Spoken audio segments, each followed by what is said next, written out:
Hey everybody, it is that time of the month, and that doesn't sound right. It's not that time of the month. It is the time of the month where we look at my budget recap. So let's take a look at my spreadsheets and see how my November budget went this month. As always, these are my real numbers. If y'all are new here, I do this every single month. We take a look at where my money goes because my biggest goal in life is to reach financial independence. And to do that, it would behoove you to learn how to use a budget. So let's see how November went for me. Here we are. I like to use Google Sheets for my budget. So starting at the top as usual, I do have income sources blocked out for privacy for the most part, but you can see totals down at the bottom. The one thing that I do show on my channel is if I get a YouTube paycheck, that is what AdSense is. And I knew that I was going to get a paycheck in November. I did not realize it was going to be that much. So thanks you guys for continuing to watch this channel, to watch the ads and like the videos and comment and do all of the things that you do. This is the net income that I keep from my YouTube paychecks. I do have to hold some back for taxes, but this is all net income in my budget. So y'all can see I thought I would get about $80 from YouTube and it ended up being $154.24. Nice. Totals for the month, I budgeted for about $4,400 and came in about $5,150. So again, came in with a lot more than I was expecting. Most of this is due to some overtime hours that I got at work. Moving down into my bills and spending section of the budget, this is where the train gets derailed every month, but let us start at the top. House payment was right on target at $545. My power bill came in under budget. I budgeted $100 and it came in at just under $90. My water bill was also under budget. I budgeted $40 and it was $31.70. My internet was right on target. It's $160.68 every month. My gym membership also right on target at $23.06. Gas for my car was a little bit over. I budget $100 every month and I came in at $111.20. That's not too much over, not too bad. That's probably just for me driving to work since I had overtime this month. I do have an hour commute one way, so when I get overtime, I tend to go over on my gas budget, but no big deal. I did have to get an oil change, tire rotation, and a fuel service done for my car, and that I had budgeted $210. They told me the last time I brought the car in for an oil change how much it would be, and it came in right there at the $210 mark. It was $211.60. But I should be good for maintenance for a while on my car, except for the oil changes. Next, groceries. If y'all have been following me for a while, then you know that I busted this budget last month and that trend has continued. Last month I spent over $500 on groceries and I did it again this month, y'all. I did decide to bump up my grocery budget for December up to $350 because groceries for me includes everything for the house. Food for the house, household products, anything I pick up for Rollo at the store, alcohol is also included. So I have been going over my grocery budget every month, really. And truthfully, I could have made it through November and stayed around $350, but I did make a big trip to the grocery store yesterday. I wasn't in dire need of anything, but I was running out of fresh produce at the house, and I mean, I could have waited until December just to keep myself more on track with my budget, but I don't know. Food for the house is one thing that I like to keep an eye on. I wish that I would not spend $500 a month on groceries and things for the house, but it's all right, really. I am hoping that with me doing this big shopping trip that I had yesterday, I spent $175 yesterday, and if I had waited to make that trip until December, then I wouldn't have spent $500 this month, but whatever, I had the energy to go, so I just went ahead and got what I needed from the store. So hopefully in December, this will not be a $500 category for me for the month. One thing that did help this month was that I did not need to have my yard mowed again, so I did not have to pay the guy that comes and mows for me. So that saved me $100, and actually I'm just gonna delete this out of the budget because We don't need it. There we go, gone now. Next line item in the budget is Etsy. I spent almost $150 at Etsy. I spent $146.84. This was not budgeted for ahead of time, which is why this column is empty. But yeah, I spent a little bit of money on Etsy this month, and it's my birthday month. I don't regret it. I did get a few things for me. Some of this also was Christmas presents. And if y'all saw my December budget planning video, that 2020 commemorative snowflake ornament that I bought, it came off of Etsy as well. So that was $10 well spent, in my opinion. Next, Adore Me. Y'all, never in my life have I had a subscription box to anything. And again, it's my birthday month and I decided to treat myself. So I'm giving Adore Me a shot, and I've only gotten one box from them so far, but I liked the stuff that they sent. I kept some of it I sent back. So we'll see how this goes for a while. I will most likely end up canceling this at some point in the future, but excuse me, go away with your snoot. But for now, it's a fun little thing to get every month. Next is Wayfair. Again, I didn't budget for this ahead of time. I guess you could call it more birthday gifts for me, but really it was something that I needed for the house anyway. It was time to get new sheets, new mattress covers for my bed, so I went ahead and got that off of Wayfair. Spent almost $80 on Wayfair. The next line item in the budget, shopping. This is a hefty line item in the budget, and this, admittedly, it was more Christmas shopping as well, some of this.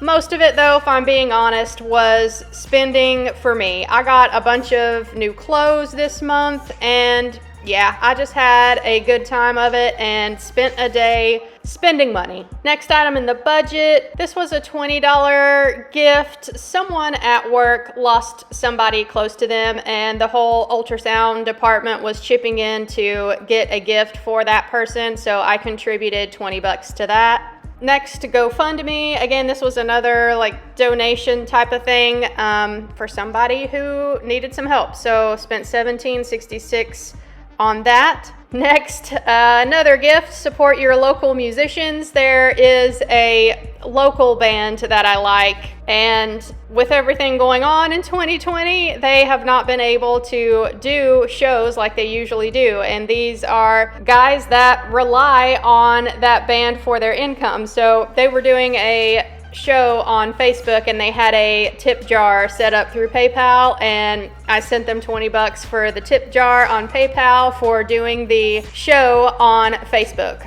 Next is Amazon. They always get something from me every month, it seems like, and this was a large vitamin purchase for the month. I have to take a lot of vitamins every day, so there was really no getting around this, and I spent $205.82 on Amazon for vitamins. Next is the Holistic Wellness Center. This is a $32.97 charge for some extra lab work that I needed. The program that I purchased with the holistic doctor is done and over with now, so anything above and beyond that I need aftercare wise, I have to pay for out of pocket. But I just needed one lab thing checked with my thyroid with them, and that was $32.97. Lastly is my mom. She had lent me some money, and I owed her $500 to get her paid back, and I paid her $500, so now mom is paid back. So totals for the month, I thought that I would spend a little less than $2,000, and I actually spent a little over $3,000. So yeah, y'all can see the kind of tight ship that I'm running over here, right?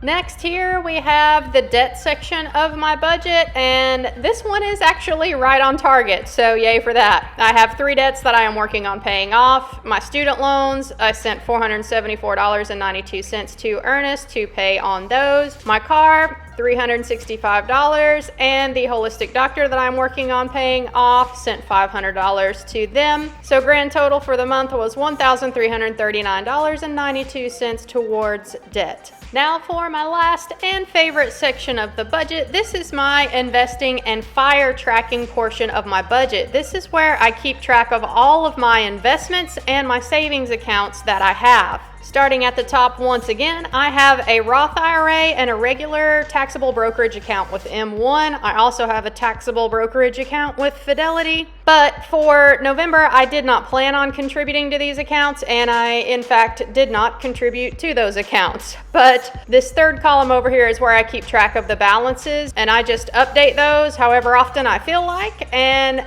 I updated it today before I started this video. So these are all current as of today, November 25th. The current financial goal that I am working on is getting my savings account built back up. I had drained it to get some work done on the house, and for November, I had planned on putting $1,000 back into this account, but I only put in $500. And y'all, 100%, that is just me making the choice to spend a little money on myself this month versus saving more. And you could make arguments for or against that, but it is what it is. This is how the month turned out. I spent a little money on myself, but in consequence of that, I did not put as much into my savings as I had planned for at the beginning of the month. So there you have it. Even still, I got $500 put back into that account, so my savings account now sits at $501.69. Lastly, I have listed my work retirement account, and I expected that my contributions this month would be about $400. Came in a little bit above that at $452.18. I thought that my employer would match about $225. They ended up matching $258.39. So grand total at the bottom here, I thought that I would send about $1,625 towards investing or savings this month, and I actually sent $1,210.57. So even though I did come under on my goals for my investing and fire tracking section of the budget this month, I am still happy to report that my total over here, this $87,898.15, that is the most that I have ever had saved or invested in my life. We are getting really close to reaching that $90,000 mark, which is just super exciting for me. I cannot wait to get to that first $100,000 saved or invested. That is going to be a huge milestone for me. I have just a teeny tiny little bit of good whiskey that I got in Scotland last year saved for whenever I cross that $100,000 mark. So my grand totals for the month here, y'all can see I do still have about $100 that I am carrying over into December. That is just there for a little bit of buffer. And my savings rate for the month was not horrible, I guess. I came in a little bit over 20% savings rate for the month, but when you're in the fire movement, you are always wanting that savings rate to be as high as possible. And if I had not spent so much money just shopping this month, it would have been higher. In fact, let's just see real quick what it would have been if I was able to put that $1,000 in my high yield savings account. Would have been 29%, almost 30% if I was able to meet that goal, but oh well. So yeah, 20% is not terrible, but not great for fire movement people. And am I financially independent yet? My goal is to get to 1.2 million saved or invested. So with my almost $90,000, I am 7.32% of the way to my financial independence number. This is also the highest that it has ever been. I'm really encouraged to see that. Doing these reviews like I do at the end of every month, it really helps keep me honest, y'all. These are my real numbers, and I can visually see the consequences of my decisions that I make every month. And keeping track of these investing accounts like I do, watching them grow every month is really motivating to just do better. And I am going to try to do better in December. I'm not planning on doing any shopping. My Christmas shopping is done, so I don't have to worry about that at least. So hopefully I will rein things back in for the month of December, and I can get that savings rate even higher. And maybe, just maybe, depending on how the markets do, hopefully we can cross that 90,000 by the end of the year. That would be a fantastic note to end 2020 on. So we can hope for that, but if the markets do end up going down at the end of the year, that's okay too. I'll just be investing and buying more shares at a cheaper price. Lastly here, we'll take a quick look at my debt balances and where all of those stand and how much of the payments that I made went to principal versus interest. All right, so here is my current debt breakdown. My student loans finally are under $20,000, which is wonderful to say. The $475 payment that I paid, most of that went towards the principal because my interest rate is pretty darn low right now. It's only at 2% on my student loans. My car's interest rate is not as great. It's at 4.99%, so I am going to start paying off my car aggressively at some point, but I have other things I got to do first. I made a $365 payment. Most of that went towards the principal, $315.30 towards principal, and $49.70 towards interest. My holistic doctor is interest-free as long as I get it paid off during their promotional period, which I of course will do because I'm not going to pay interest on seeing that holistic doctor. So all of my $500 payment went towards the principal, and the current balance stands at $2,500, so that will be paid off completely in 5 months. Grand total for my consumer debts here is $37,715.50. For the house down here, I did, of course, make my mortgage payment, but I just haven't updated my spreadsheet yet. My home is at 3.25% fixed. I